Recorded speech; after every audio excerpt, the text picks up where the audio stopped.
Hello, everyone. Thank you so much for joining me. For those of you who do not know me yet, my name is Dr. Princess Fumi Hancock. I'm a doctor of nurse practice, psychiatric doctor of nurse practice in Arizona. So, and of course, other people call me your compassionate trauma care maestro. I wanted to talk to my uh, for those who are listening to me right now, I wanted to talk about something that is really been on my mind for a lot. For some of you, you do know me already that I treat patients from 4 years old all the way up to like 99 across the lifespan in psychiatry. And there's something that has been really showing up lately, um, at least since the pandemic.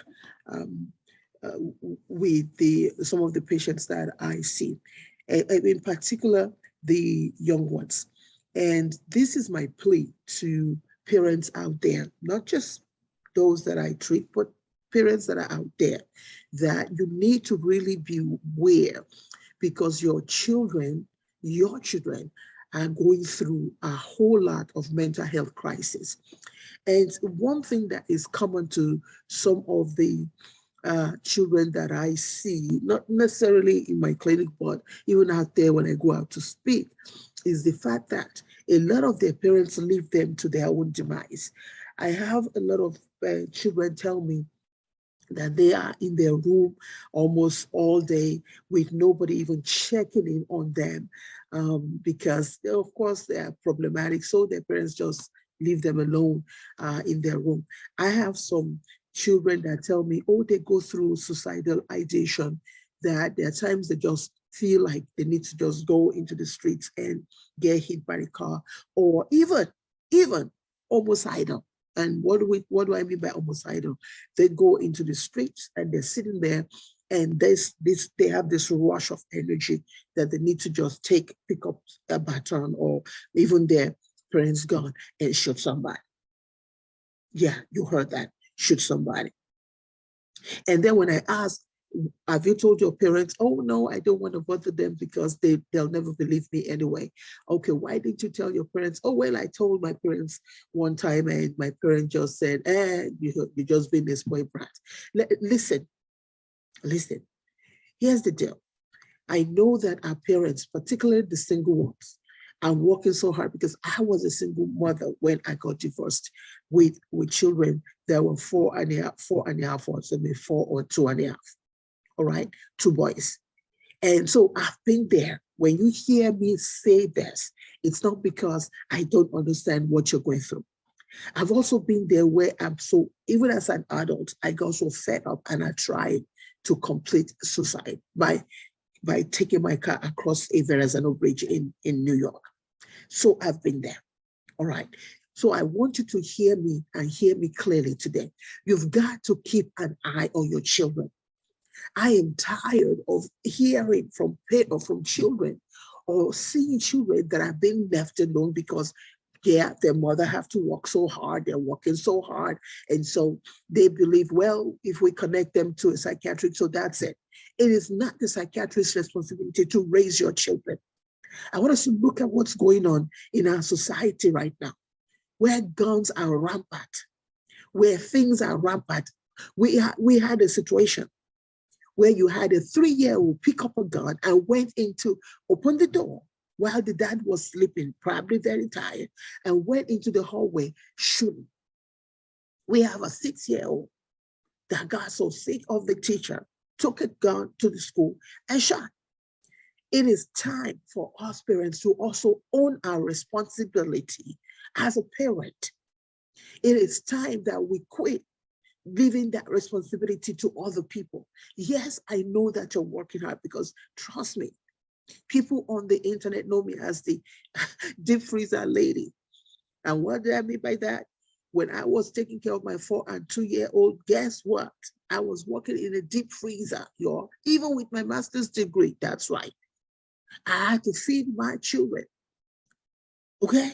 So I am speaking from a love angle this morning, that enough of seeing our children attempting suicide.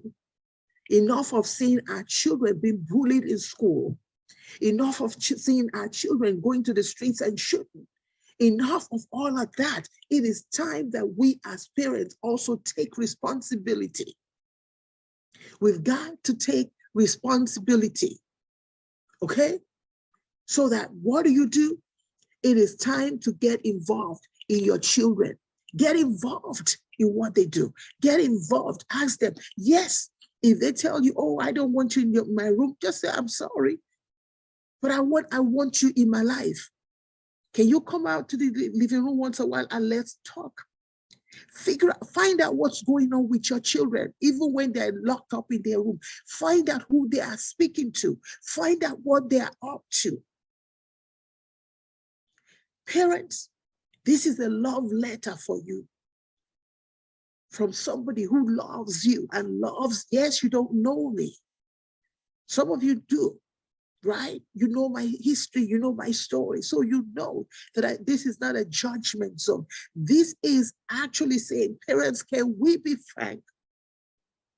That doesn't mean you're being blamed for what's going on. It's just that you need to take responsibility too. You need to own your part in this. You need to spend time with your children. You need to understand what they're going through. You need, if they're not in school, put them in school, for crying out loud.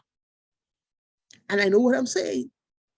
Because I have some parents that it's just like, do you even care at all? And then I have parents that children are actually telling them, I'm feeling this, and they're not even taking them to a psychiatry.